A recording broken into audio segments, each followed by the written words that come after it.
I've just gone on so basically Okay. it's on YouTube. So you saw the liberated there, you happy with that? Yeah, so that's actually, So all those songs. Yeah. No, it's not. I'm sure if it's hefty, it sounds. What you should choose.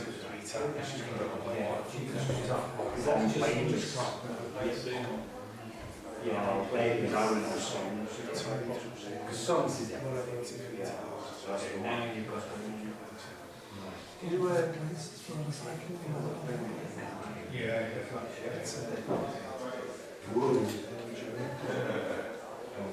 This is the only time I use an Apple or probably gone for that.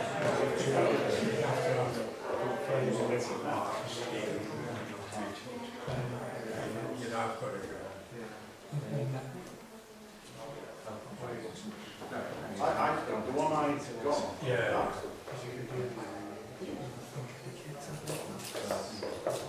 But I'll translate this one.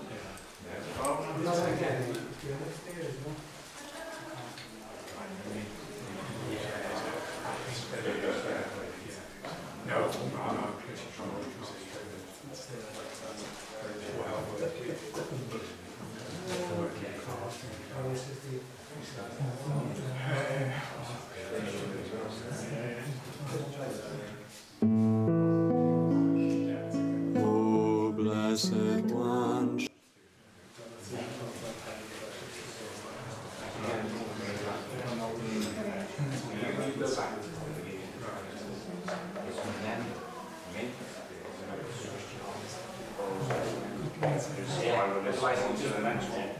Is that what happens? Exactly.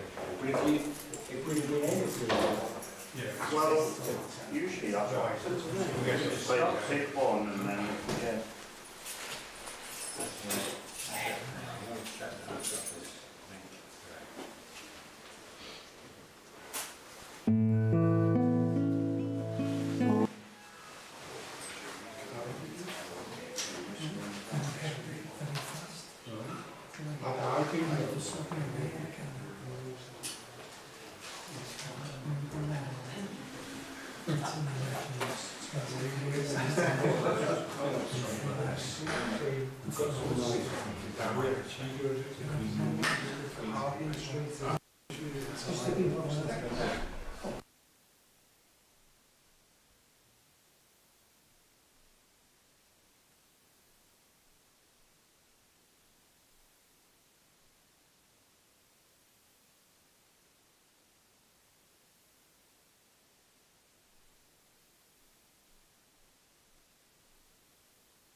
Anyone here for the first time?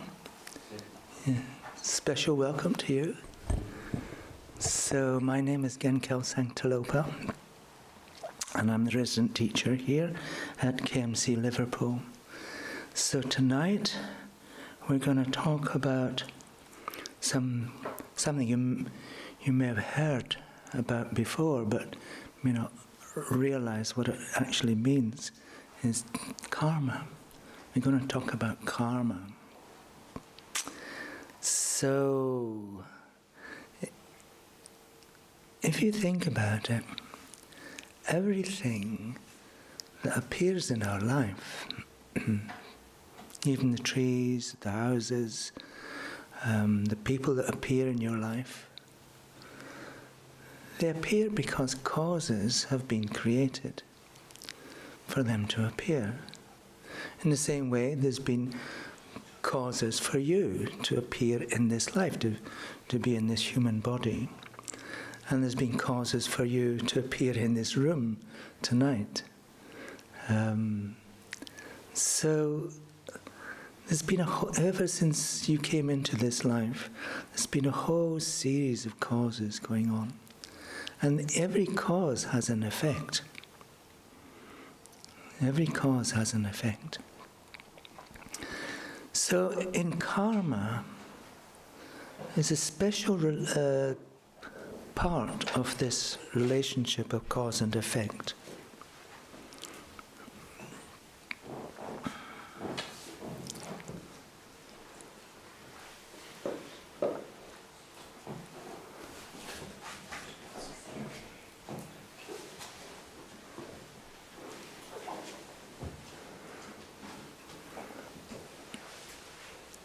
So karma is a special part of this general relationship of cause and effect. We're not just talking about how trees are created. Essentially, we're talking about how we ourselves are created and all the experiences that we have throughout our life and all the experiences that we will have throughout the rest of this life and in our life after this one. Okay, so that's what we're going to talk about. What determines the experiences that we have and the experiences that we will have? Yeah, okay. So if you know the answer to that question, then you're just home and dry, because then you can decide, well, I'm only going to choose causes that lead me to peace and happiness, and I'm going to avoid causes that lead me to experience more problems and suffering. So you have a choice. Then after you've heard this, it's up to you then, if you carry on with this, continuing to make mistakes, or do you carry on from this moment on, developing a mind that just seeks to create positive causes for your life. Okay, we'll begin with liberating prayer, and you'll find it on a card in front of you.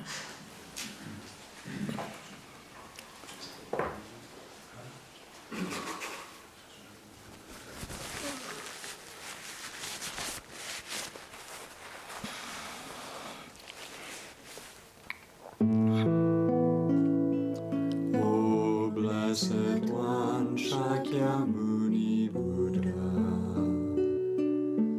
precious treasury of compassion, bestower of supreme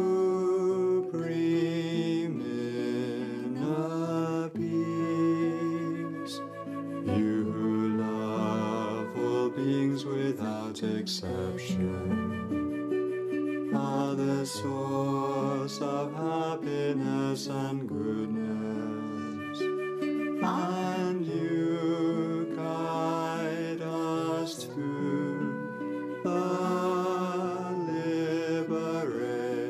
liberating path. Your body is a wish-fulfilling jewel. Your speech is supreme purifying nectar, and your mind is refuge for all living beings. With folded hands I turn to you, supreme unchanging friend. I request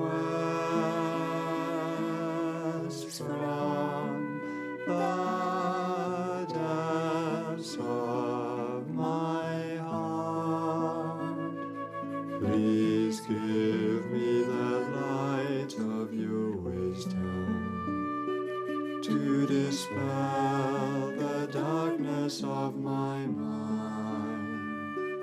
and to heal my mental continuum. Please nourish me with your goodness, that I in turn may nourish all beings with an unceasing banquet of delight. Through your compassionate intention, your blessings and virtuous deeds, and my strong wish to rely upon you. May all suffering quickly cease, and all happiness and joy be fulfilled, and may holy Dharma flourish forevermore.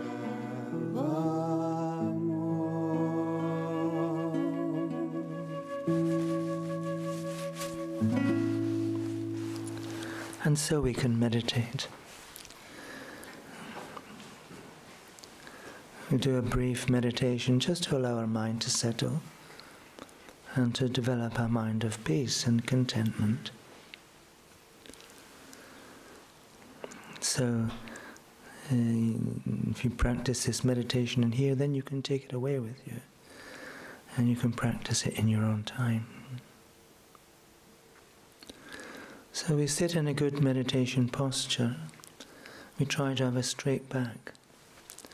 You place the back of your right hand in the palm of your left, like this, and so the tips of your thumbs touch gently together.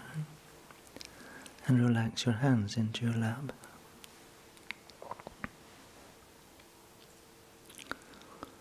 You can have your eyes gently closed or just very slightly open. And your mouth is closed and you're breathing through the nostrils.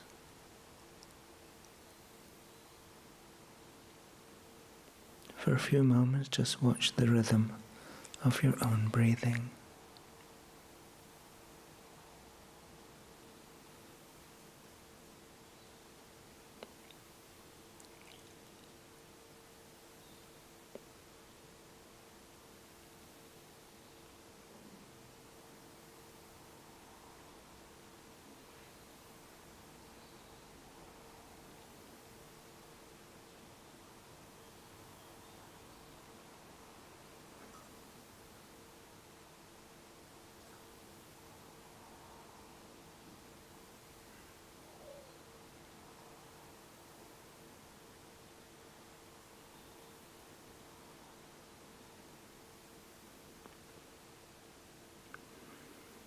One of the problems that we have when we sit down to meditate is sometimes our mind gets even more busy, starts jumping around to all kinds of different thoughts. And we can stop all of these distractions by imagining that they disappear. The objects of the distractions, they just disappear. So we stop thinking about them. So imagine that the whole world outside of this room simply disappears into space.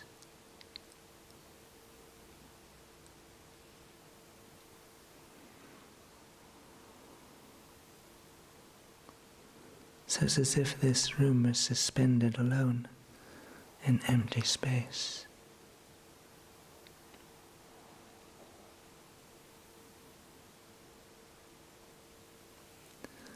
And even the room itself begins to dissolve away. The ceiling just disappears. And then the walls just disappear. All the furniture and statues just disappear. Everyone else in the room disappears. And then even the floor and the chair on which you're sitting just disappears. So all that remains is you, your body and your mind.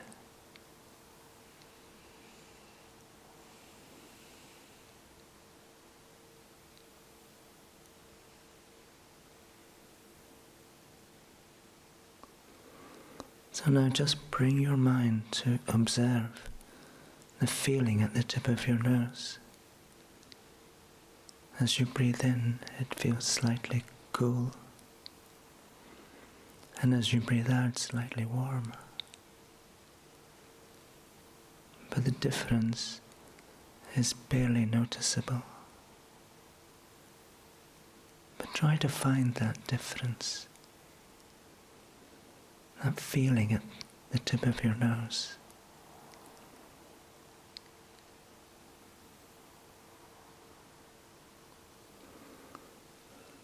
And then once you find it, just allow your whole mind to relax into that feeling.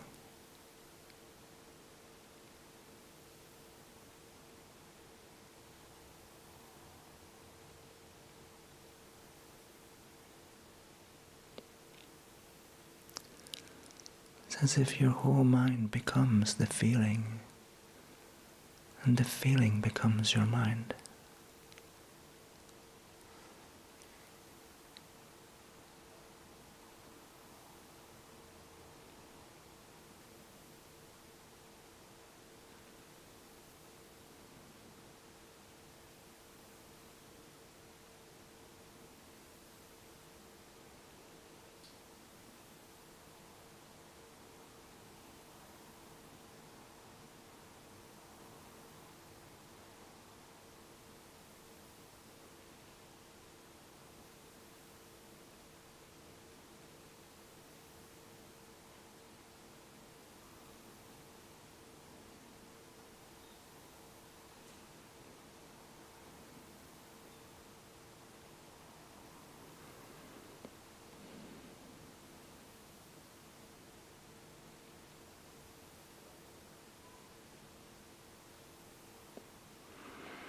And you'll notice that your mind becomes still.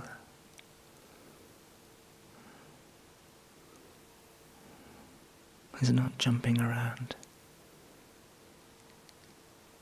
It's just observing that feeling at the tip of your nose. And you may notice that from this stillness comes a feeling of peace and contentment.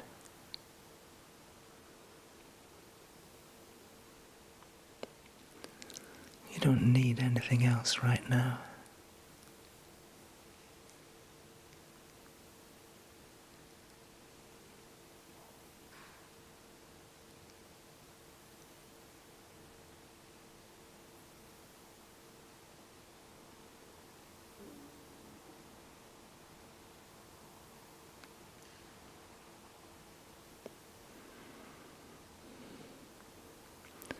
So when you arise from meditation in a few moments, try to remember any feelings of peace and contentment that you had. Because you can have them anytime, anywhere.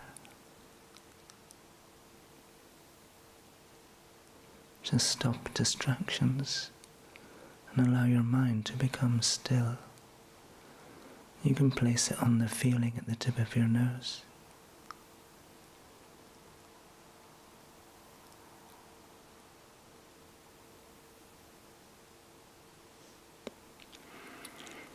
So bring any feelings of peace and contentment with you when you arise from meditation. So now you can begin slowly to relax your concentration. And when you're ready, you can allow your mind to come back to the room and arise from meditation.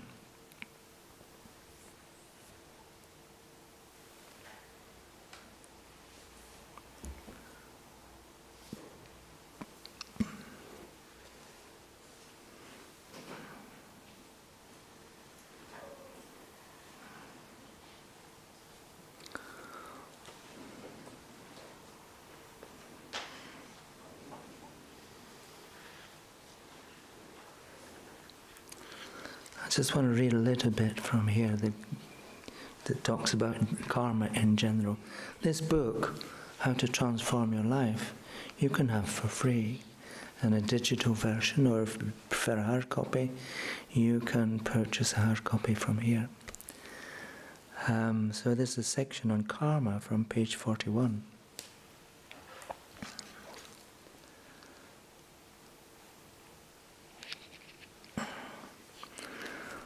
The law of karma is a special instance of the law of cause and effect, according to which all our actions of body, speech and mind are causes, and all our experiences are their effects.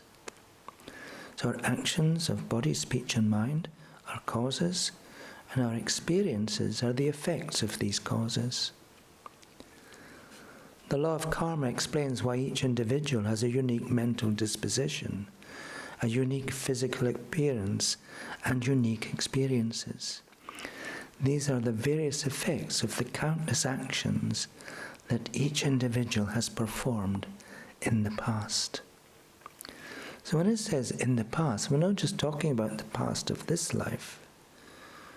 We're talking about the past lives, of which we've had countless lives in the past. We can understand this by just thinking about the nature of our mind, which is like a mental continuum. One moment of mind is the cause of the next moment. And so the next moment of mind is the effect of the previous moment, but then that moment itself, that effect, turns into a cause and creates the next moment, and so on and so forth. So if it goes on like this, you begin to realize, if you search for the first moment of your mind, you begin to realize there must have been one before that. There must have been a moment of mind before the one you think is the first one. And it never ends. There's no beginning to your mind. And also, there is no end to your mind. So the implication of this is two things. We've had many lives in the past. Our mind has been associated with many bodies. In this life, our mind is associated with the body that you have in this lifetime. When this body is finished with, then your mind will just leave this body like a bird leaving a nest, and it will go and find another body in next life. It will take rebirth into its next life, so it will have another body. So that will be your life. This mental continuum goes on, and you create life after life after life. So, when it says the past, it's talking about the various effects of the countless actions that each individual has performed in all our past lives. So, the effects of actions do not necessarily occur within one lifetime. There's no indication that all our actions that we engage in this lifetime will have an effect in this lifetime. Many of them will carry over into future lives. And it may take many lifetimes for an effect to be realized. So we can think that what we're experiencing in this lifetime is possibly coming from our actions in many lifetimes in the past, several lifetimes in the past. Yeah. So, in general, we have pretty good conditions because we're human beings. This gives us the potential to be able to study Buddha's teachings, how to improve ourselves. And it gives us the potential to get rid of all our negativity, only engage in actions that are the cause of happiness and peace. And so we're very fortunate in that respect because we have the ability to understand and practice Buddha's instructions. If you have a cat or a goldfish, they don't have that opportunity. Yeah, so you can give yourself a big pat on the back because the reason that you have this precious human life now is because you engaged in some virtuous actions that are the cause of happiness in this lifetime and in your past lifetimes. So give yourself a big pat on the back because you must have done something good in previous lives to have this good opportunity.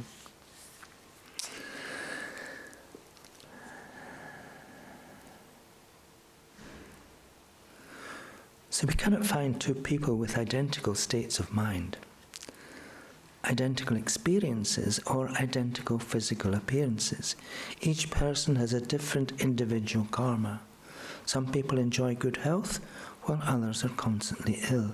Some people are seen as very beautiful, while others are seen as very ugly. Some people have a happy disposition that is easily pleased. Others have a sour disposition and are rarely delighted by anything. All of this is the effects of past actions. Every action we perform leaves an imprint or potentiality on our very subtle mind. And each imprint eventually gives rise to its own effect.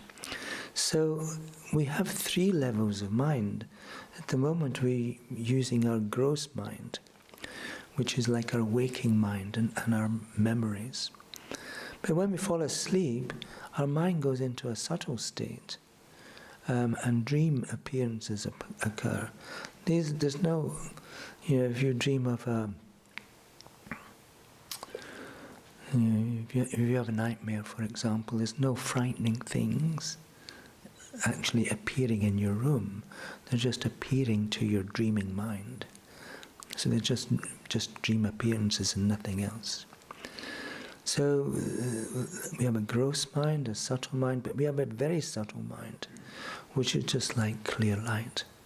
We generally are not aware of it. It's when we are falling asleep, it's like the clear light of sleep.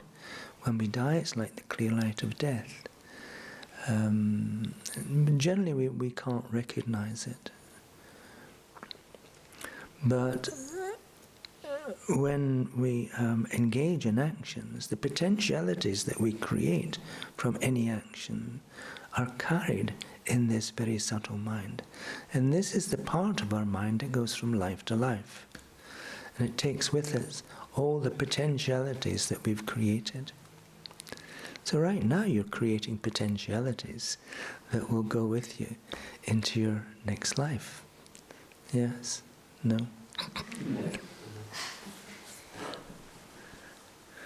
You're creating the potentiality just by listening to this talk on karma.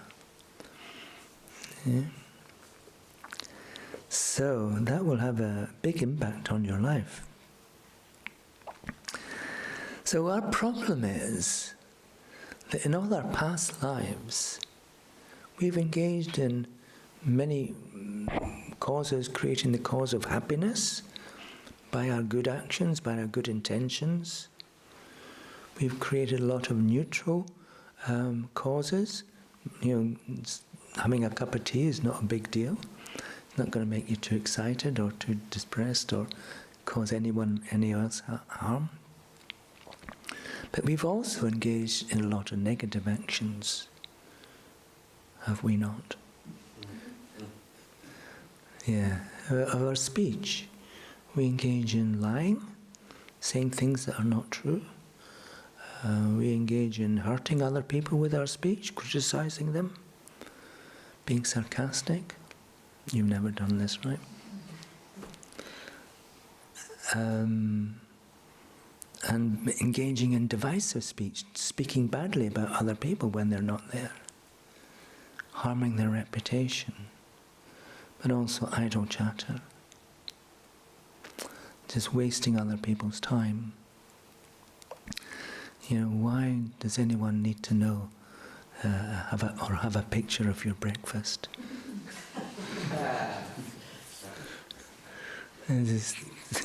Just wasting other people's time. They could be doing something very meaningful, like studying karma. And so, and then there's all kinds of mental actions like covetousness, just seeing something that is owned by somebody else and wishing to obtain it for yourself. They're enjoying it, but you want to take that enjoyment away from them. And then there's a mind of malice. We have a kind of evil intent. We think we want to harm somebody, and we make plans to do it. Like the next time I see this person, I'm going to give them a piece of my mind. You ever think like that? Yeah. Whenever you meet this other person, you're going to tell them how horrible they are. You're going to hurt them with your speech. So we're making a mental plan. Even if we never engage in it, as soon as we've decided to put the plan into action, the mental action is completed. And we will experience the effect of that action. So what are the effects that we experience? Yeah. You ever get sick? You ever experience pain? You ever have mental upsets? Yeah. All of these are negative effects that are arising from our past negative actions. We have a back pain, maybe we hurt someone else's back. We have an ankle pain, maybe we hurt someone else's ankle in a previous life. If we have mental disturbances, maybe we upset somebody else's mind in a past life.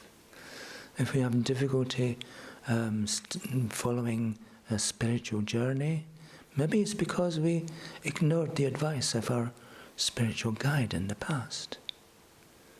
So now we find it difficult in this life to maintain a spiritual journey. So if all the unpleasant things that appear in our life, this is simply a result of our own past negative actions. But once we begin to understand this, then we just begin to make a decision. I must stop. I must learn the difference between actions that will bring happiness and actions that will bring suffering. Because I'm fed up all this suffering. You want to be free from suffering, right?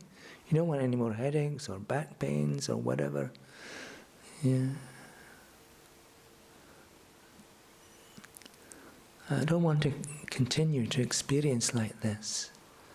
And so I need to stop.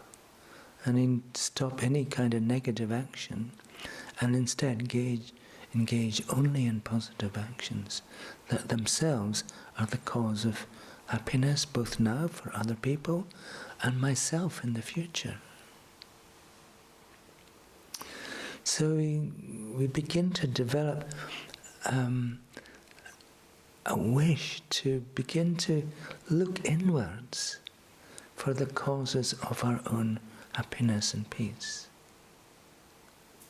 We begin to look inwards to realize that it's our mind that's creating everything. Not just who we are physically, in our relationships with other people, the places we stay, the places we enjoy, but the kind of minds that we have as well. It's our past mind that's been creating this mind. And so we can ask ourselves, well, what am I doing for my future happiness and peace? What am I doing now? Am I creating the cause for more suffering, not just in this life, but the life after that, and the one after that? Or am I creating the cause to become completely free from any kind of suffering? One of the problems that we have, as I mentioned, that not all of our actions will ripen within one lifetime. So it's like every time we engage in a negative action, we're planting a time bomb in our mind. Or you're going to think of it another way, we're planting a negative seed in our mental continuum, like a gardener planting a seed of an ugly plant. Yeah. If you want to have a beautiful garden, you've got to stop planting the seeds of ugly plants. Yeah, because all you'll get is ugly plants in your garden. So you want to plant seeds of beautiful actions. And so these will carry with you in your mind, the garden of your own mind. And eventually they will come to fruition, they will come to ripen as happiness and good fortune and good conditions, like you have now. But the thing is, we already have many negative potentials in our deepest level of mind that have not yet ripened. You know, we've experienced suffering in the past, and these are the results of the karmic causes that we created, the karmic potentialities. Once we experience the suffering, then that potentiality is used up, and you can't experience the same suffering again. But we have already in our own mind the causes, the many, many potentialities that have not yet ripened. So between now and the end of this life, we will experience more suffering as these potentialities come to fruition. But one of the nice things about Buddha's teachings is we can purify the effects of our past actions. We can't change the actions themselves. They've already been, that's history. You can't change history. But we can change the effects of the potentialities that have not yet ripened. It's called purification. And there's a couple of practices in Buddhist practice that we can adopt, we can use to get rid of all these negative potentials. And it involves developing a mind of regret. Just, for example, just thinking, oh yeah, I know I engaged in all that negativity, those negative actions, I wish I hadn't done that. You know, not just because it caused hurt and harm to other people, but because it's harming ourselves. And so there's so many actions that we've engaged in the past that we can't even remember. But we can understand that there's countless negativities that we've engaged in the past. No? Just a few mistakes, you know. And we're so familiar with negative thoughts and that lead to negative actions. We're much less familiar with positive thoughts that lead to positive actions. Yeah. And so we can be pretty sure that in our past lives we've engaged in a lot of negativity. And so we've created a lot of negative karma. And this karma is just waiting to ripen and cause us problems and difficulties. We've also created some good karma as well. I'm not saying everything is just so bleak and negative, but so often the negative karma will kind of blot out the positive karma as it's ripening. So there's one or two things about the law of karma that we need to understand. We cannot identify the specific relationship between one action and one result, but we can understand it in general terms.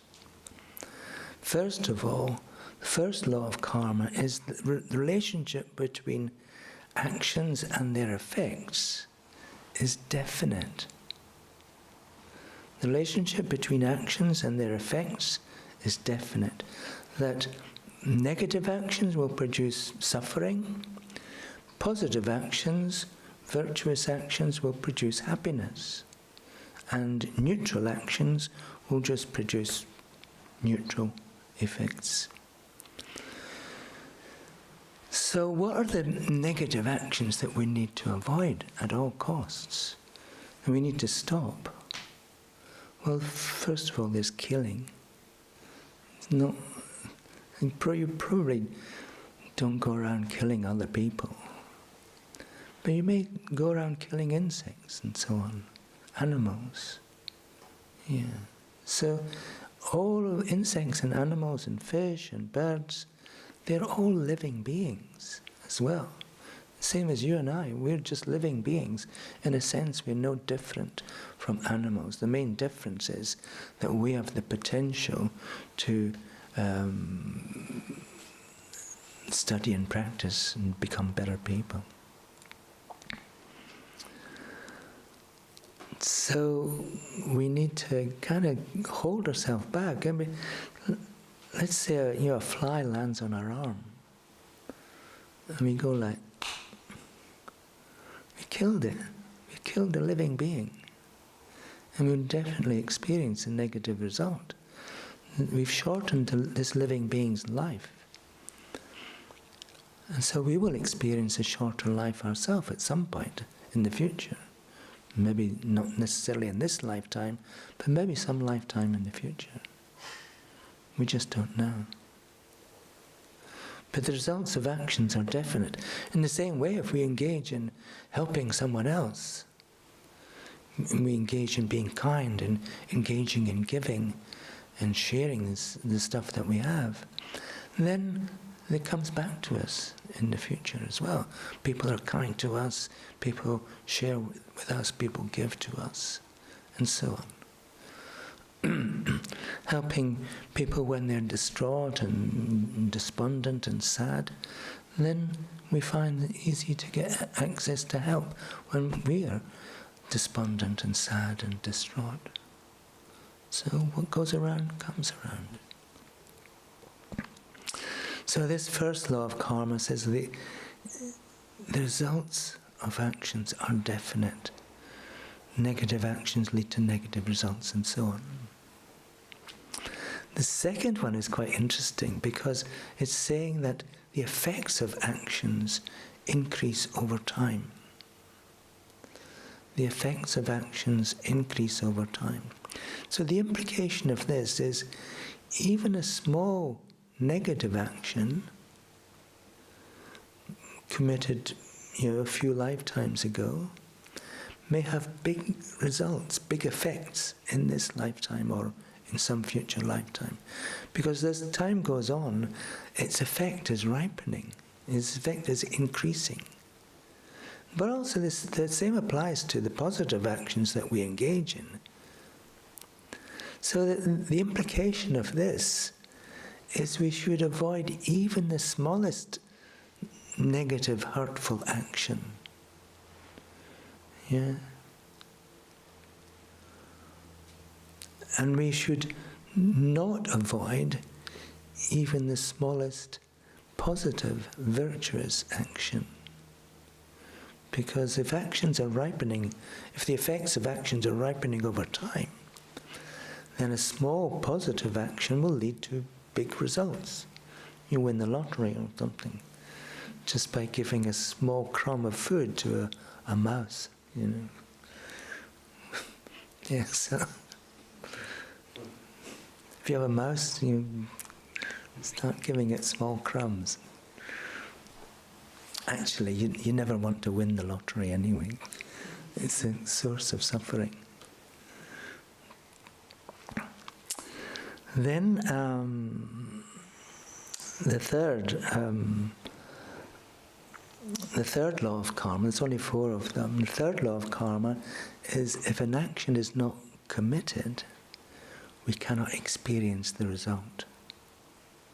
If an action is not committed, we cannot experience the result. So the implication of this is we only experience the results of our own actions. We only experience the results of our own actions. This is a bit different from how we normally think. We normally think when we're having a hard time, when our life is being difficult, and we're looking for someone else to blame. They're the cause of my upset, my unhappy life. If they hadn't done what they do, then I would be so different. I'd be so happy. Yeah. And most of the time, people we blame, probably our parents. We've got a list of people that we blame, and right at the top are our parents. You know, the thing is, they have the same list. And guess who's at the top? It's you. If we had better children, we could have been really happy. So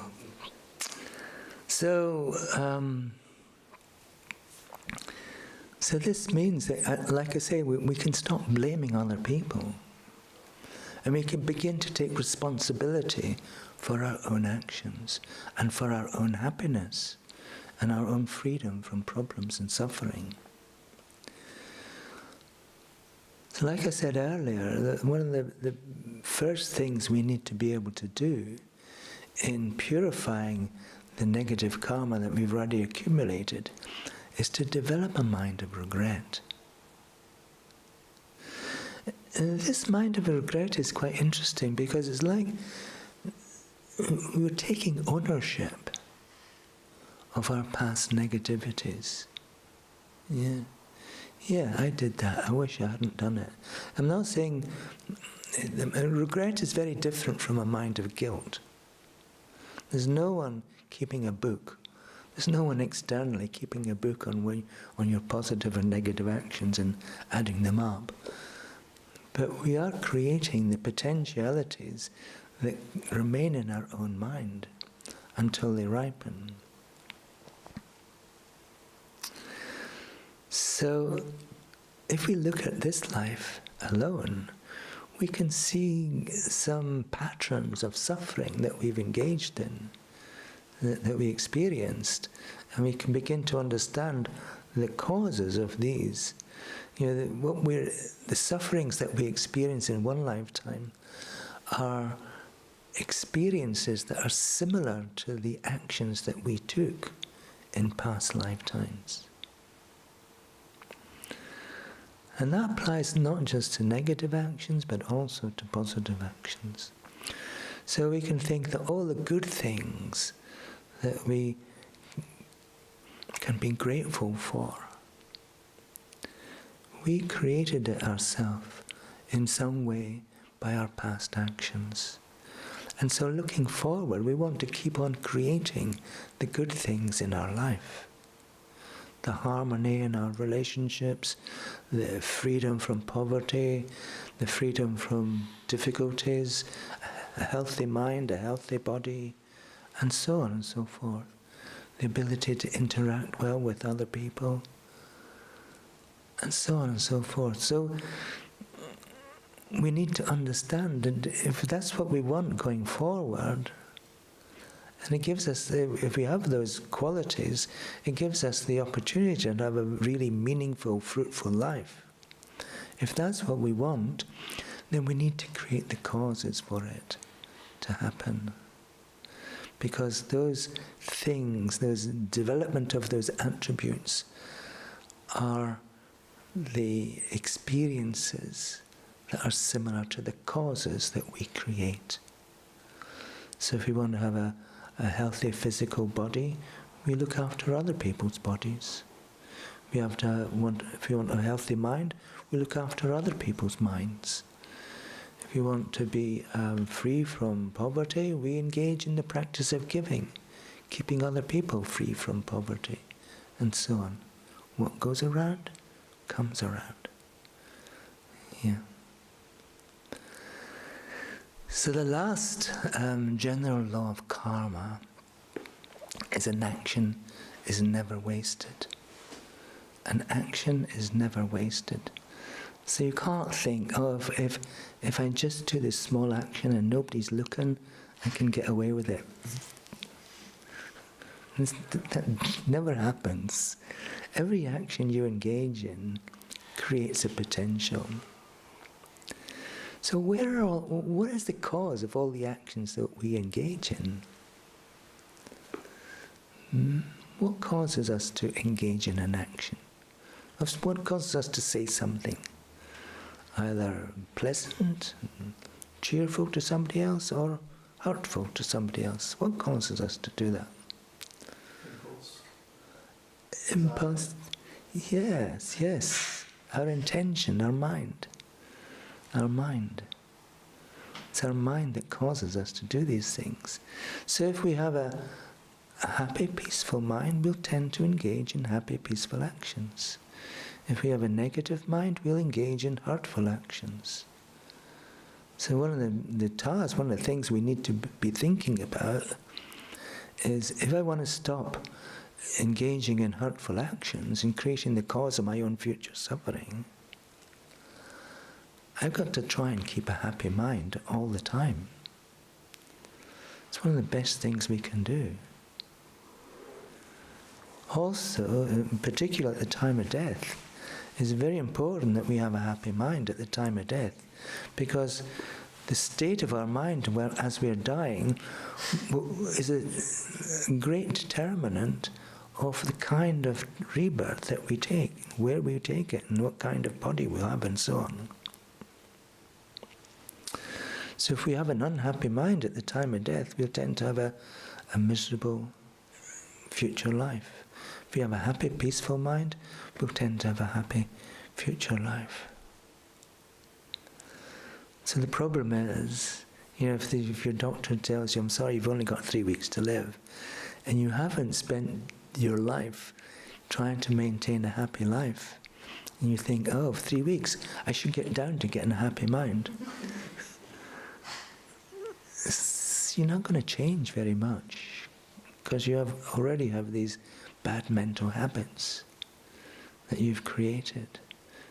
Minds like anger and jealousy, uncontrolled desires. Yeah. But they're leading you to engage in hurtful, negative actions.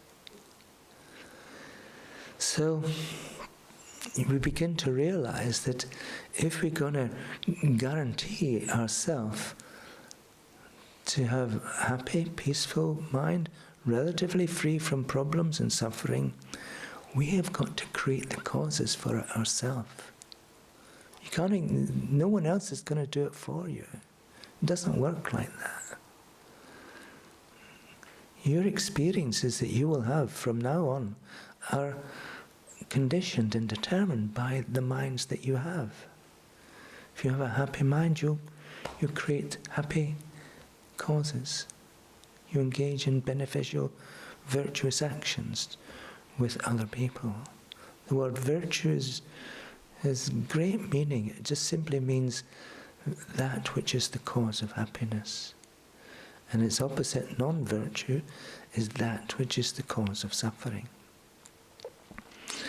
So these four laws, general laws of karma, that the relationship between actions and effects is definite. Like positive actions have good results, negative actions create suffering. The effects of actions increase over time. So even a small positive action can lead to big good results. If an action is not engaged in, then we don't experience its results. So we only experience the results of our own action, nobody else's. We've nobody else to blame. And an action is never wasted. Even the smallest action is never wasted. Can lead to great results. I want to read just a little story from here about an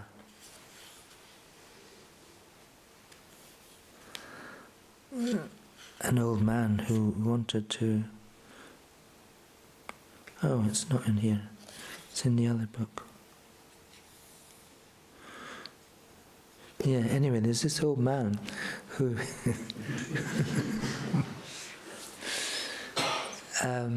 who wanted to become ordained at the time of Buddha Shakyamuni, 2,500 years ago. And his life had just been filled with negativity. He'd been a horrible person. But suddenly he somehow repented when he was older, and he wanted to get ordained. And at that time, in order to get ordained, you had to have some merit in your mind, some merit that results from engaging in beneficial actions.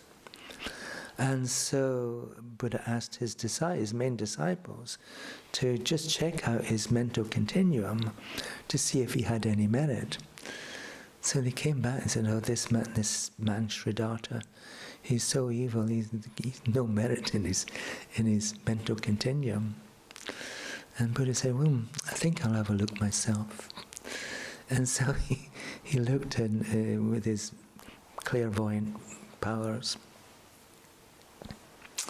And he saw that at one time in a previous life, Sridharta had been a fly.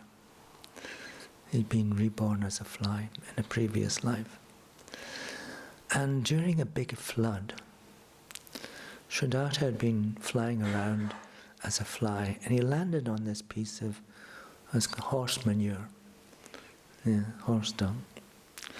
He landed on this piece of horse dung, and it was a big flood, and the flood was carrying the piece of horse dung around what's called a stupa. Well, a stupa is a representation of Buddha's mind. It's like often a big stone or concrete thing, but it's a representation of Buddha's mind. So the flood accidentally carried the horse dung with Sridharta on it as a fly around the stupa. So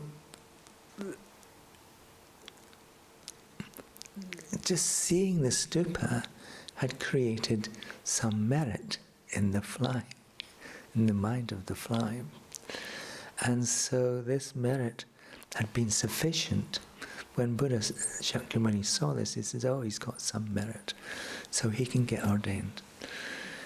So maybe, who knows what you were doing in a past life? Maybe you were a fly on a piece of... just creating causes. So what this is saying is that the effects of actions increase over time. And an action is never wasted. The small action of seeing, with the fly's eyesight, seeing the stupa and creating an imprint on the mind of the fly. And then when the fly is reborn, perhaps many lives later, as Sridharta, then he has within him sufficient merit to be able to become ordained. Even though he It was just complete accident that he had experienced this event. But the fly had the karma to land on the piece of horse dung that was being carried round the stupa. So he had that positive karma. In the same way as you have positive karma to come into this Buddhist center and have imprints created upon your mind. So maybe in future lifetimes, several lifetimes in the future, you may find yourself being able to get ordained. if you want. I'm not saying everybody has to get ordained. So, well, there we have a general explanation of the law of karma. All these actions produce different kinds of effects, like the environmental effect, where we find ourselves when we take rebirth, like we find ourselves in Liverpool, this beautiful, extraordinary city, and right across from an extraordinary park. It has effects that are similar to the cause. These include both experiences that are similar to the cause and tendencies that are similar to the cause. Yeah. So every time we engage in an action, we strengthen the tendency to repeat that action. So just sitting down to meditate, for example, even if we just have the thought, oh, I'd like to meditate, it strengthens the tendency to repeat that thought. Oh, I want to, and if we keep strengthening that tendency, then at some point we're going to sit down and actually do some meditation. No? Yeah, so just keep strengthening, just keep having that thought, and you find your way to a meditation cushion eventually. Yeah. And then there's the ripened effect, which is where we take rebirth and the type of rebirth that we take. I mean, some of these negative actions, like killing, for example, are sufficient to cause us to take rebirth as a type of person that's not necessarily human. As I said, animals and insects and birds and fish are also living beings. We could take a rebirth as one of them. Yeah. And the problem is, if you take rebirth as a cat, for example, the cat may be living in very fortunate circumstances, but it's still a cat. It still has strong tendencies to engage in killing, and so on. And no, you can't really get the cat to understand that it should stop killing. It just says, yeah, right. So, when we do purification, there are various things we can do to oppose these effects. But we'll talk about that another day. So what we should do is we finish with a meditation. And we meditate on the determination from now on to avoid negative actions, non-virtuous actions, and engage only in virtuous actions. To avoid non-virtuous actions at all costs. So, for example, we can waken up in the morning and just think, I'm not going to allow myself to get angry today. Because if I get angry, I may engage in hurtful speech, in negative speech. I'm going to stop that. So we're just making a determination that from now on we're going to strive to become a better, purer person. And if we do this, we put effort into this, we will experience good results. So, sitting in good meditation posture again.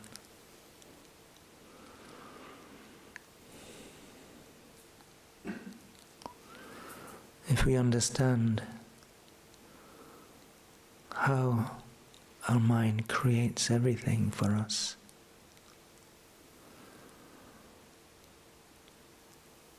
positive minds lead us to engage in positive actions, which in turn lead us to experience good results of happiness, good fortune, whereas negative minds lead us to engage in negative actions, which themselves are the cause of suffering.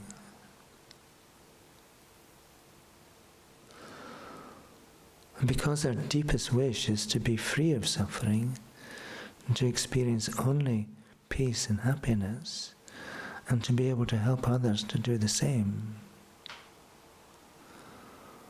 we just make a determination now.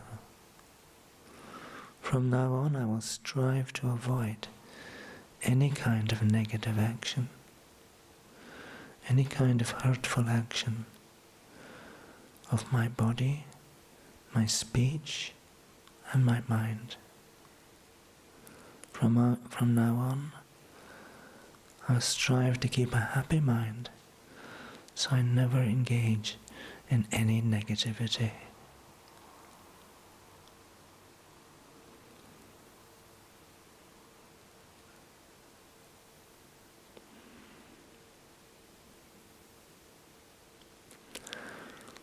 So we're making this determination, we're making a decision for yourself. This is who I'm going to become.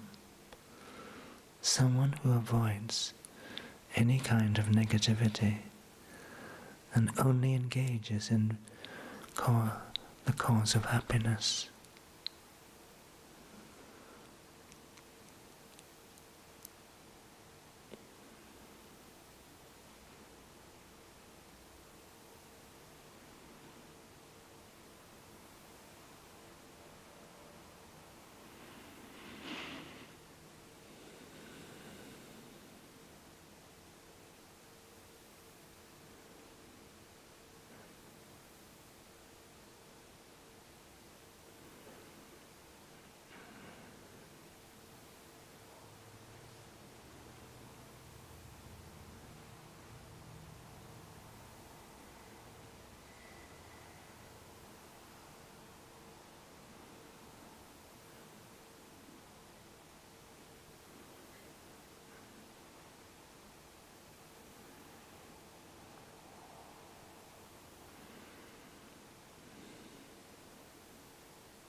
If your mind wanders and you lose that thought, that determination, just bring it back again.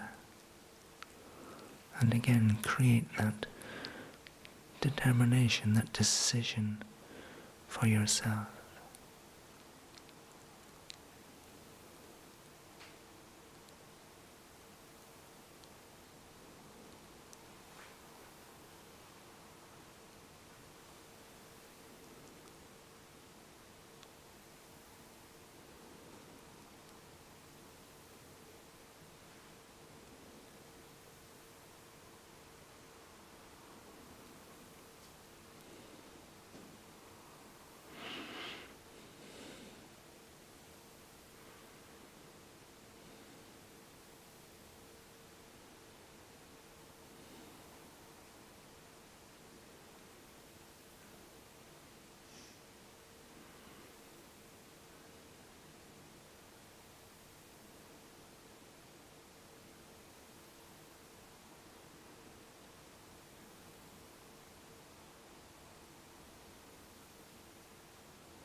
just by putting this determination into action in our daily life, many good things will appear in your life.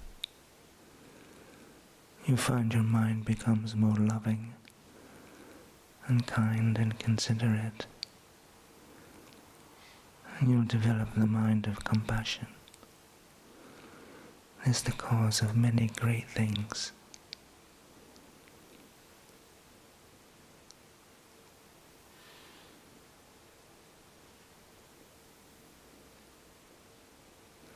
All because you make this determination for yourself.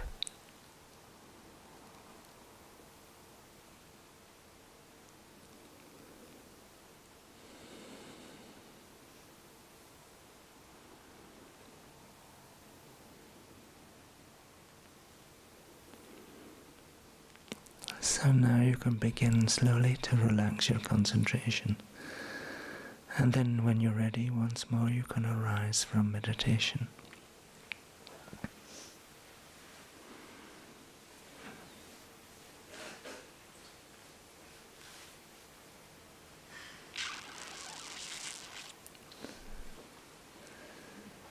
So,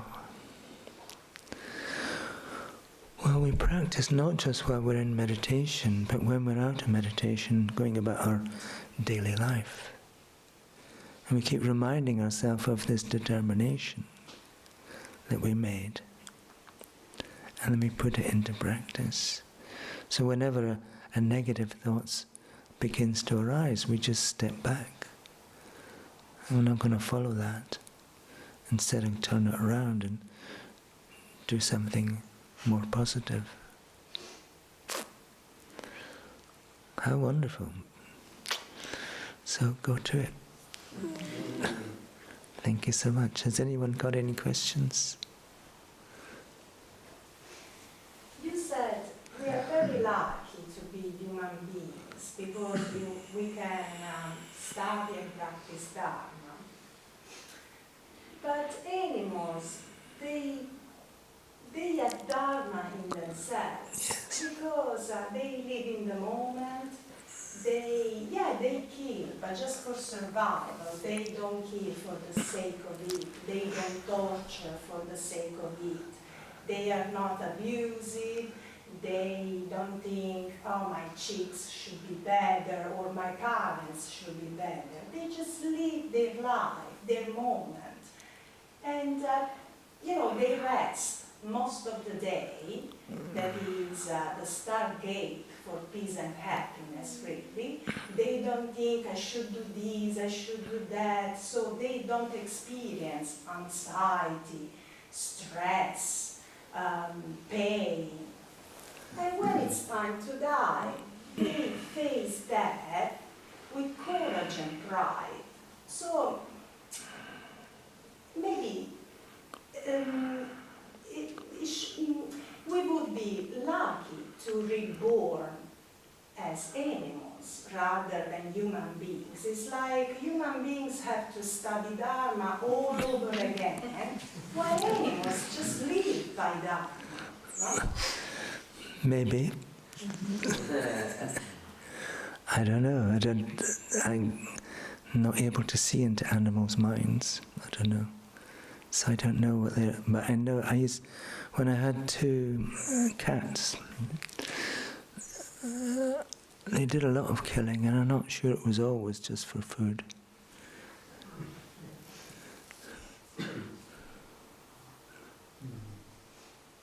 So is this teaching telling us that eating other animals is creating bad karma as well? There is a difference, there's two different actions. One is killing and one is eating. But if we buy meat, we somehow... We're part of the... Yeah, killing karma. Well, like I said, you haven't engaged in the action of killing. On the other hand,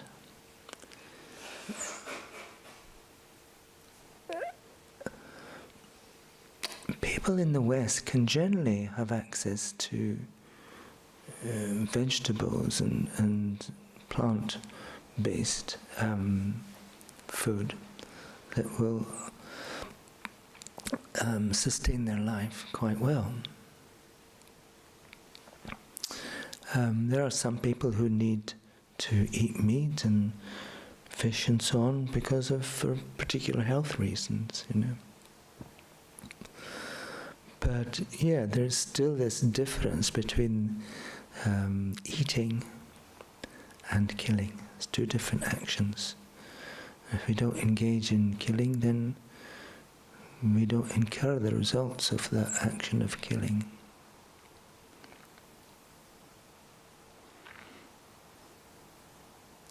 I'm not sure what the results of eating are, but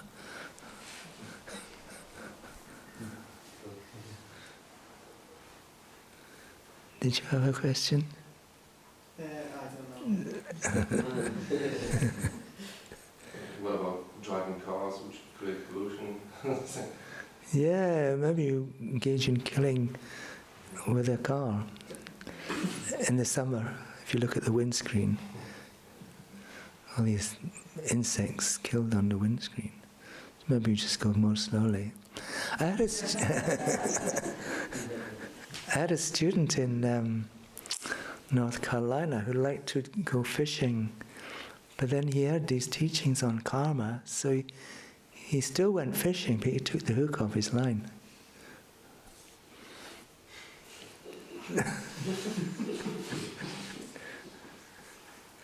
So there's things you can do in your daily life to avoid these hurtful, negative actions. Yeah, it doesn't take much to rearrange your life. And I remember we had a problem with ants who would come into the centre. And what we did, instead of laying out, killing ants and so on, we found out where their nest was, which was just outside. So we took sugar and cookies for them, laid it outside their nest, and they stopped coming in. Because they were just coming in for sugar. And so we took the sugar to them, and they stopped coming in.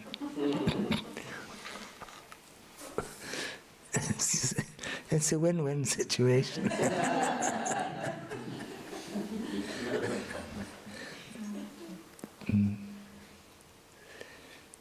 Shall we finish? Thank you so much. Thank you.